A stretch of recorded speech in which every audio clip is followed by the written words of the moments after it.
அஸ்ஸலாமு அலைக்கும். நான் நிஷா. ஹாய் ஹலோ, எல்லாம் எப்படி இருக்கீங்க? எல்லாம் நல்லா இருப்பீங்கன்னு நான் நம்புகிறேன். குழந்தைங்கள்ட்ட உப்புமா இன்னைக்கு சமைக்க போகிறோம் அப்படின்னு சொன்னால், ஐயோ உப்புமா ரொம்ப தப்புமா அப்படின்ட்டு எந்திரிச்சு ஓடிடுவாங்க. அப்படிலாம் இல்லாமல் சுவையான உப்புமா வந்து எப்படி முருங்கைக்கீரையை யூஸ் பண்ணி நம்ம செய்யலாம் அப்படின்னு இந்த வீடியோவில் இன்னைக்கு பார்க்கலாம். வாங்க வீடியோக்குள்ளே போகலாம். நீங்கள் இந்த மாதிரியான வீடியோக்கள் கிடைக்கணும்னா இந்த சப்ஸ்கிரைப் பட்டனை கிளிக் பண்ணி வச்சுக்கோங்க. கூடவே இருக்கிற பெல் பட்டனையும் கிளிக் பண்ணி வச்சுக்கோங்க. அதுக்கப்புறம் நம்ம சேனலில் நிறைய வீடியோஸ் இருக்குது. அதை வந்து இந்த மாதிரி வீடியோ செக்ஷனில் போய் பாருங்கள்.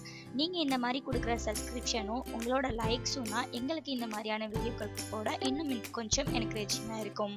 வாங்க இன்னைக்கு வீடியோக்குள்ளே போகலாம். இவ்வளோ சத்தான இந்த கீரை முருங்கைக்கீரையை நம்ம விடுவோமா?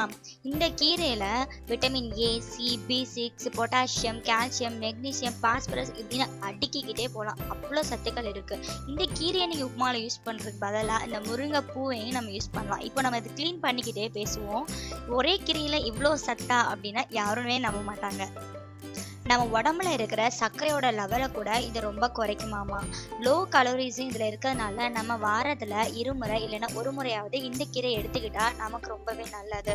உடம்ப ரொம்ப ஃபிட்டாக வச்சுருக்கோமா. அப்போல்லாம் ரொம்பவே இந்த முருங்கைக்கீரை தான் எல்லாரும் அவங்க சாப்பாட்டில் யூஸ் பண்ணிட்டு வந்தாங்களாம். முருங்கைக்கீரையை செஞ்சாங்கன்னா பிள்ளைங்க சாப்பிட மாட்டேங்கிறாங்கன்னு சொல்லிட்டு நீங்களும் செய்யவே மாட்டேங்கிறீங்க. அப்பெல்லாம் இருக்காம ஏதாவது ஒரு வேளை இந்த முருங்கைக்கீரையை குழந்தைங்களுக்கு கண்டிப்பாக கொடுத்துருங்க.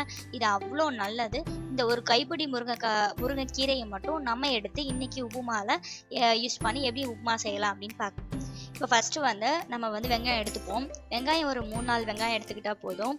அதுக்கப்புறம் தக்காளி 1 எடுத்துருக்கோம். இப்போ இந்த வெங்காயத்தை வந்து குட்டி குட்டியாக நல்லா வந்து சோப் பண்ணிக்கலாம். இப்போ இந்த ஆனியன் வந்து நம்ம யூஸ் பண்ணுறோம் இல்லையா, இந்த ஆனியன் டொமேட்டோ இது ரெண்டுமே என்ன சொல்கிறாங்கன்னா நிறையா டைப்ஸ் ஆஃப் வந்து கேன்சர் வந்து இருக்குது. அந்த கேன்சரோட லெவலோட ரிஸ்கெல்லாம் வந்து இது குறைக்கும் அப்படின்னு வந்து சொல்லிக்கிறாங்க. இந்த ஆனியன் எடுத்துக்கிட்டோன்னா அது நம்மளோட ஹேர் க்ரோத்துக்கு வந்து நல்ல யூஸ்ஃபுல்லாக இருக்குமாமா.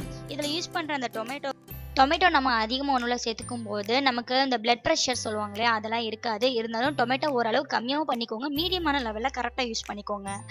அதுக்கப்புறம் நம்ம இதில் வந்து என்னென்ன இன்க்ரீடியன்ஸ் எடுத்திருக்கோம் அப்படிங்கிறத நீங்கள் பார்த்தாலே தெரியும். கருவேப்பிலை கொஞ்சம் எடுத்திருக்கோம். அது வச்சுருக்க இந்த கடலைப்பருப்பையும் அப்புறம் நிலக்கடலை இது ரெண்டையும் வந்து நல்லா அலசிப்போம். தண்ணியில் அலசிட்டு இது எல்லாமே நீங்கள் கழுவி தான் யூஸ் பண்ணுவீங்க எல்லாருமே. இருந்தாலும் நல்லா வாஷ் பண்ணிக்கோங்க. முருங்கைக்கீரைலையும் வந்து ரொம்ப மண்ணெல்லாம் இருக்கலாம், இல்லை கொஞ்சம் பூச்சியெல்லாம் இருக்கும். அதெல்லாம் பார்த்து நல்லா க்ளீன் பண்ணிவிட்டு அதையும் வந்து ஒரு அலசிக்கோங்க. இந்த மாதிரி எல்லா இன்க்ரீடியன்ஸும் ரெடி பண்ணதுக்கு அப்புறமா ஒரு பாத்திரத்தை எடுத்து வந்து வச்சுக்கோங்க. வச்சுட்டு வந்து ஸ்டவ்வை வந்து ஆன் பண்ணிடுங்க.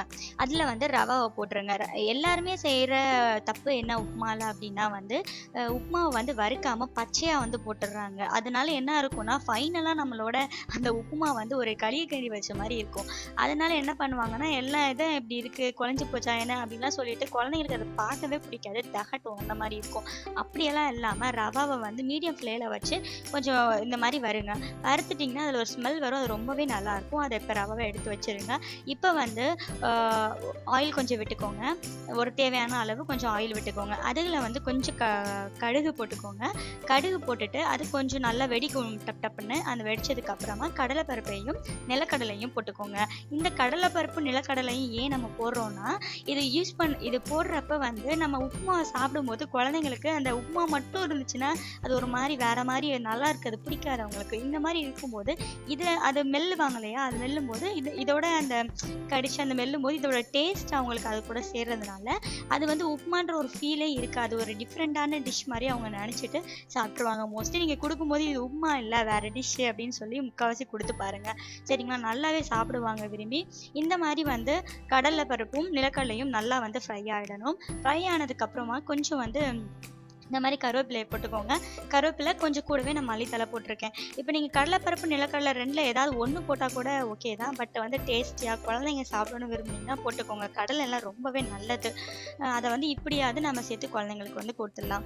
ஓகேவா? இது எல்லாம் போட்டு நல்லா இந்த வெங்காயம் எல்லாமே போட்டு நல்லா ப்ரௌனிஷாக ஆனதுக்கப்புறமா இந்த மாதிரி தக்காளியை போட்டு நல்லா வந்து நம்ம வதங்கணும் இல்லையா, அந்த மாதிரி போட்டுருங்க. நான் வந்து கொஞ்சம் வரமிளகா போடணும், நான் போட மறந்துட்டேன், அதனால லேட்டாக சேர்த்தேன். நீங்கள் மோஸ்ட்லி வந்து அந்த நிலக்கடலை போடுறீங்க இல்லையா, அப்பவே கூட நீங்க வந்து இந்த கடலைப்பருப்பு போட்டுக்கலாம். இந்த வதங்கும் போது உப்பு போட்டுட்டோம்னா எந்த ஒரு பொருளா இருந்தாலும் அது வந்து வதங்கிடும். இப்போ நான் க்ளோஸ் பண்ணிடுறேன் அந்த ஸ்மெல் வெளியே போகாம இருக்கிறதுக்கு. அதுக்கப்புறம் திருப்பி ஓப்பன் பண்ணி நான் பார்க்கும்போது இப்படி இருக்குது. ஸோ வந்து இந்த மாதிரி மாறினதுக்கப்புறம் பார்க்கவே உங்களுக்கு எப்படி இருக்கு. இப்போ ஃபைனலாக இந்த மாதிரி ஸ்டெப் வந்ததுக்கு அப்புறம் தான் நம்ம இந்த மாதிரி அலசி வச்சு அந்த முருங்கைக்கீரையை வந்து போட்டுக்கணும். அந்த முருங்கைக்கீரையை போட்டுட்டு நல்லா கொஞ்சம் வந்து கிண்டினா போதும். ரொம்ப அது வதங்கணும் அப்படின்லாம் வந்து தேவையே இல்லை. இந்த மாதிரி போடுங்க, நல்லா வதங்கிடும். ஒரு மீடியமாக தான் இருக்கும் பச்சை பச்சையாக, அதை வந்து கொஞ்சம் மூடி வச்சிருங்க. அதுக்கப்புறம் ஒரு வாட்டி கிண்டி விட்டுட்டு அது கூட நான் இதில் வந்து 1 கப் அளவு வந்து ரவா எடுத்து வறுத்தேன்.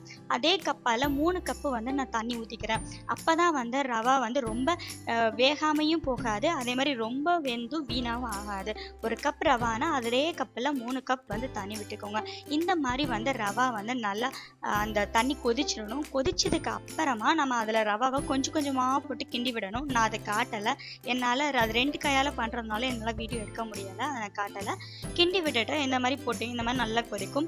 அதுக்கப்புறம் தண்ணியெல்லாம் கொஞ்சம் ட்ரை ஆனதுக்கு அப்புறமா மீடியம் ஃப்ளேமில் வச்சுட்டு கொஞ்சம் இந்த மாதிரி வந்து ரவாவை வந்து கிண்டி கிண்டி விடுங்க. இதை வந்து கொஞ்சம் ஒரு 2 மினிட்ஸ் கிட்ட வந்து நீங்கள் பண்ணணும். அதுக்கப்புறம் இன்னும் கொஞ்சம் தண்ணியாக இருக்குது அப்படின்னு நீங்கள் ஃபீல் பண்ண நினச்சிங்கன்னா கொஞ்சம் கூட வச்சுட்டு ஃப்ளேம் கூட வச்சுட்டு ஒரு வாட்டி கிண்டுங்க. நல்லா சூப்பராக வரும். இதில் வந்து நீங்கள் இந்த மாதிரி கிண்டிக்கிட்டே இருக்கும்போது நெய் இருக்கு இல்லையா, கீ வந்து சேர்த்துக்கோங்க. கீ நிறையா குழந்தைங்களுக்கு பிடிக்கும். பிடிக்காத குழந்தைங்க இருந்தாங்கன்னா அவங்கெல்லாம் அற்புதம் தான் சொல்லணும். ஆனால் பிடிச்ச குழந்தைங்க நிறையா பேர் இருக்காங்க. அவங்களுக்காக வந்து இதில் வந்து நீங்கள் கொஞ்சம் கீ வந்து நான் ஆட் பண்ணிக்கோங்க. நானும் இதில் கீ ஆட் பண்ணிப்பேன் உப்புமா செய்யலை மோஸ்ட்லி, ஏன்னா டேஸ்டியாக இருக்கும். ஸோ வந்து இப்போ நான் இதில் கீ ஆட் பண்ணிக்கிறேன். இப்போ இந்த கீ வந்து ஆட் பண்ணதுக்கப்புறமா கொஞ்சம் லைட்டாக கிண்டி விட்டு அவ்வளோதான், கொஞ்சம் மூடி வச்சிட்டோம்னா கொஞ்சம் நேரத்துக்கு அப்புறம் நம்ம கிளறி விட்டோம்னா நல்லா உதிரி உதிரியாக வரும். சீனி போட்டு நம்ம அதில் போட்டு சாப்பிடும்போது இன்னும் நல்லா உதிரியாக வரும். சாப்பிடவே அவ்வளோ டேஸ்ட்டாக இருக்கும். இதை வந்து நான் என் ஹஸ்பண்ட் கொடுத்தேன். என் ஹஸ்பண்ட் அன்வர், அவங்களுக்கு தான் கொடுத்து நான் டேஸ்ட் பண்ண சொன்னேன். அவங்க ரொம்பவே நல்லாயிருக்கு அப்படின்னு சொன்னாங்க. இதே டிஷ்ஷை நீங்களும் உங்கள் குழந்தைங்களுக்கு உங்கள் வீட்டுக்கும் சமைச்சு கொடுத்துட்டு எப்படி இருக்குது சொன்னாங்கன்னு கீழே கமெண்ட் பண்ணுங்கள், லைக் பண்ணுங்கள், சப்ஸ்கிரைப் பண்ணுங்கள். நம்ம சேனலுக்கு கண்டினியூ உங்களோட சப்போர்ட் கொடுங்க. அஸ்ஸலாமு அலைக்கும்.